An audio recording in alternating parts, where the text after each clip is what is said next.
Hey, I'm Rolla, 33 years old, working as a marketing executive, and I've got quite the story to share about how my seemingly perfect life spiraled into chaos. 3 years ago, I thought I hit the jackpot. I met Tom at a work conference, tall, charming, with a smile that could light up a room. We clicked instantly, spending hours talking about anything and everything. But on our third date, he dropped a bombshell. He was a widower with a teenage daughter. "I hope this doesn't change anything," he said nervously. I remember laughing it off. "Are you kidding? I love kids." Little did I know what I was in for. At first, Lily, his daughter, seemed like the sweetest kid. Polite, all smiles. "It's so nice to meet you, Rolla," she chirped the first time we met. "Dad's told me so much about you." I did everything I could to bond with her. Shopping trips, movie marathons, even tried learning her favorite video game. But something always felt off, like she was wearing a mask.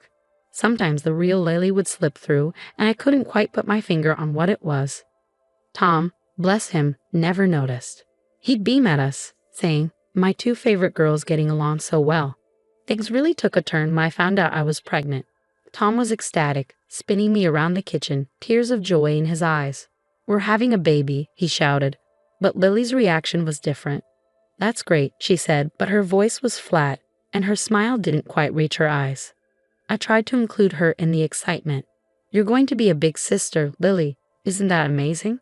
She nodded, but I caught a fleeting look. Was it resentment? Anger? It vanished so quickly I wondered if I'd imagined it. As the months went by, odd things started happening. Important messages between me and Tom would disappear. Plans we made would get mixed up, and Lily always had a convenient explanation.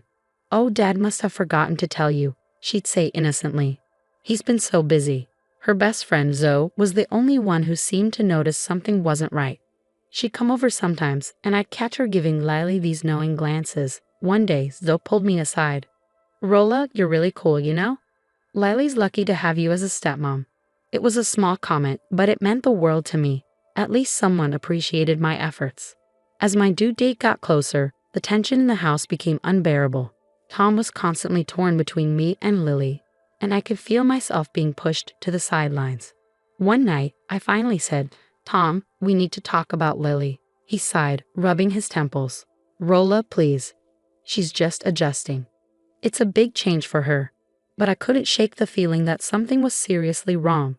The sweet girl I first met was gone, replaced by someone who watched me with cold, calculating eyes.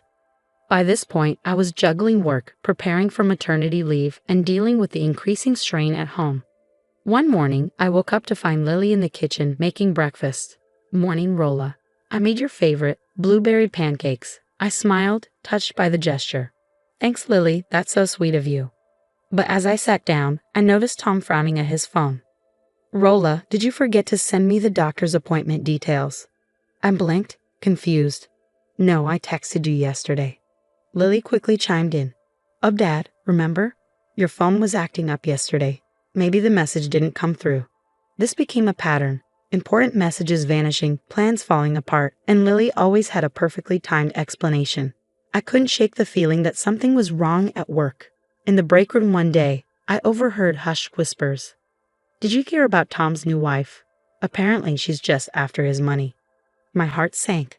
Later, I confronted my coworker Lisa. "Where did you hear that?" I asked, trying to keep my voice steady. She looked uncomfortable, fidgeting with her coffee cup. "Oh, I think Lily mentioned something at her school bake sale, but I'm sure it's just teenage gossip." My stomach turned. Lily was spreading rumors about me. I needed to talk to someone who would understand. I called my sister, Elena. I don't know what to do," I said, my voice breaking. "It's like Lily's trying to push me out of the family." Elena's voice was sympathetic but firm. "Rolla, you need to talk to Tom. This isn't right." But every time I tried to bring it up with Tom, he brushed it off. "Honey, you're hormonal. Lily's just a kid. She doesn't mean any harm." I felt like I was losing my mind. Was I imagining all of this? Things came to a head at my baby shower. Sarah, my best friend, had organized everything beautifully, but as the guests arrived, I noticed Lily whispering to Tom's family members, who began giving me odd looks. Later, I overheard Lily talking to Tom's mother.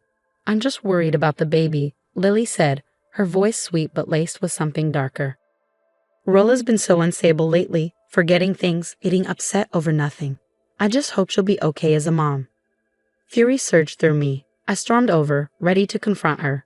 But in my anger, I knocked over a tray of cupcakes. Everyone turned to stare. "Oh, Rolla," Lily exclaimed, her voice carrying through the room, full of mock concern. "Are you okay? Here, let me help you. We don't want you getting too worked up in your condition." Humiliated, I froze. Tom rushed over, concern written all over his face.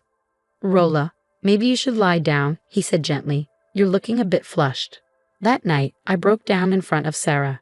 "I feel like I'm going crazy. No one believes me about Lily," I sobbed. Sarah hugged me tightly. "I believe you. We'll figure this out, I promise." But before we could even begin, it happened. A sharp pain shot through my abdomen. I gasped, clutching my belly. "Sarah, I think I'm in labor." Panic set in.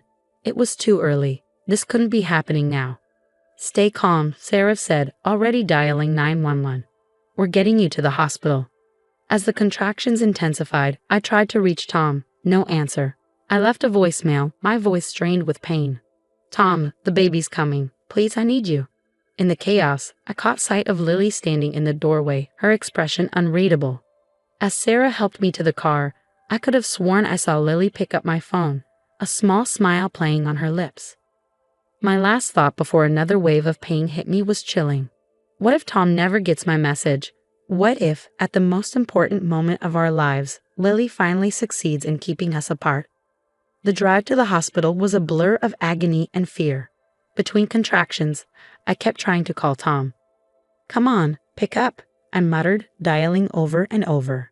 Sarah glanced at me, worry etched on her face. Still nothing. I shook my head, fighting back tears. The next few hours were the hardest of my life. The physical pain was excruciating, but the emotional agony of Tom's absence hurt even more.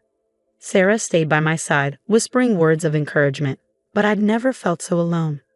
Finally, with one last push, my son entered the world. His cry filled the room, and for a brief moment, all the hurt and betrayal faded away. "He's beautiful," Sarah whispered, tears in her eyes.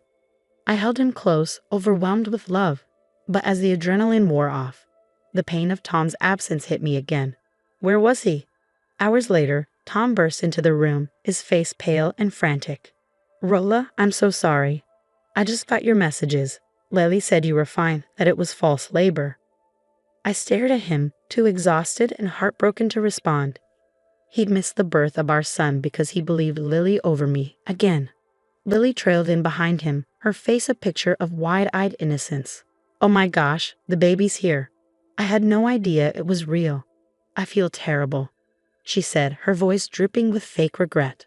I watched her carefully, catching the glint of triumph in her eyes. She'd won. She'd stolen this moment from us.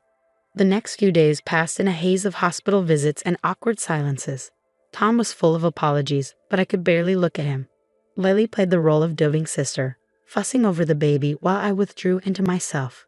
One night, after Tom had fallen asleep in the hospital chair and Lily had gone home, I confided in Sarah and Elena. "I can't do this anymore," I whispered, my voice breaking. "I can't raise my son in this toxic environment." Elena squeezed my hand. "What do you want to do?" I took a deep breath. "I want to leave. Start over somewhere new." They exchanged glances, then nodded. "We'll help you," Sarah said firmly. Over the next week, as I recovered at home, we secretly made plans. Elena found me an apartment in another city, and Sarah helped me secure a job transfer. We quietly packed essentials and moved money, arranging everything while Tom was at work and Lily was at school. The night we chose to leave, I stood in the nursery, my son asleep peacefully in my arms. Tears streamed down my face as I looked around the room we'd so lovingly prepared. "I'm sorry, baby," I whispered, "but I had to protect both of us." I placed a letter on the kitchen table, short and simple, explaining that I couldn't live like this anymore. I told Tom he had to make a choice, his daughter or his son, and that I'd be in touch when I was ready. As Sarah's car pulled up outside, I took one last look at the house. Despite everything, a part of me still loved Tom. But sometimes, love just isn't enough. With my son in my arms and my heart in pieces, I walked out the door, ready to start a new chapter. One where we wouldn't be manipulated, gaslit, or pushed aside. one where we could finally be happy. As we drove away, I whispered to my sleeping son, "It's just you and me now, little one. But we're going to be okay, I promise." The next morning, I woke up to my son's cries, the unfamiliar surroundings of our new apartment momentarily disorienting me. As I fed him, my phone buzzed nonstop. Tom had discovered we were gone. His voicemails ranged from confused to desperate. "Rolla, where are you? What's going on? Please call me back." I ignored them all, focusing on settling into our new life. But I couldn't help wondering about the chaos I'd left behind. Back at our old house, Tom was falling apart. Lily, thinking she had won, couldn't hide her smug smile. "Dad, maybe it's for the best," she said. She was always causing problems. But her victory was short-lived. Zoe, unable to bear the guilt any longer, showed up at their door. "Mr. Walker, there's something you need to know," she said, her voice shaking. For the next hour, Zoe spilled everything. The deleted messages, the rumors, Lily's deliberate attempts to sabotage our relationship. She even had screenshots of Lily bragging about her schemes. Tom listened, his face growing paler with each revelation. When Zoe finished, he turned to Lily, his voice barely a whisper. "Is this true?" Lily's facade crumbled. Tears streamed down her face as she shouted, "You were supposed to choose me and Mom, not some replacement." The argument that followed was explosive. Years of pent-up resentment and manipulation came pouring out. In the end, Lily broke down completely, admitting to everything. Tom was devastated. He realized he had lost his wife and newborn son because he had been blind to his daughter's actions. Desperate, he tried everything to find us. Private investigators, social media posts, even contacting our old friends. But I had covered my tracks well. Meanwhile, I was rebuilding my life. My new job was challenging but rewarding. I made new friends and joined a single mom support group. Slowly, I began to heal. About 6 months after I left, a letter arrived. My hands shook as I recognized Tom's handwriting. He poured his heart out, explaining everything Zoe had revealed and how he had confronted Lily. He wrote about enrolling her in intensive therapy and how they were now in family counseling together. "I failed you, Rolla," he wrote. "I failed our son.